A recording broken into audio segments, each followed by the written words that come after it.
అర్హులైన పేదలందరికీ రేషన్ దుకాణాల ద్వారా సన్నబియ్యం ప్రతి మనిషికి 10 కేజీల చొప్పున ఇవ్వాలని సిపిఎం వన్ టౌన్ కార్యదర్శి వల్లపుదాసు సాయి కుమార్ డిమాండ్ చేశారు.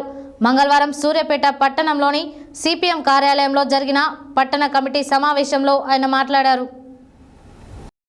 మంగళవారం సూర్యాపేట పట్టణంలోని సిపిఎం కార్యాలయంలో జరిగిన పట్టణ కమిటీ సమావేశంలో సిపిఎం వన్ టౌన్ కార్యదర్శి వల్లపుదాసు సాయి కుమార్ పాల్గొని మాట్లాడుతూ దారిద్ర్య రేఖకు దిగువన ఉన్న పేదలని ఆదుకునేందుకు ప్రభుత్వం రేషన్ షాపుల ద్వారా బియ్యం పంపిణీ చేస్తుందన్నారు. ప్రభుత్వం ఇస్తున్న దొడ్డి బియ్యం ప్రజలు తినలేక ఇబ్బందులు పడుతున్నారని ఆవేదన వ్యక్తం చేశారు.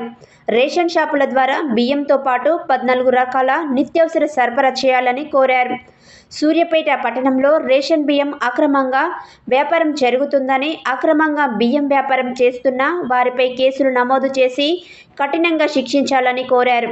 పట్టణంలో అనేక మంది రేషన్ కార్డు లేక తీవ్ర ఇబ్బందులు పడుతున్నారని, ప్రభుత్వం అర్హులైన పేదలందరికీ రేషన్ కార్డులు మంజూరు చేయాలని డిమాండ్ చేశారు. పట్టణ కమిటీ సభ్యులు అర్వంపల్లి లింగయ్య అధ్యక్షతన జరిగిన సమావేశంలో పట్టణ కమిటీ సభ్యులు మామిడి పుల్లయ్య, షేక్ జహంగీర్, మామిడి సుందరయ్య, పిట్టల రాణి, శశిరేఖ, జయమ్మ, కప్పల సత్యం తదితరులు పాల్గొన్నారు.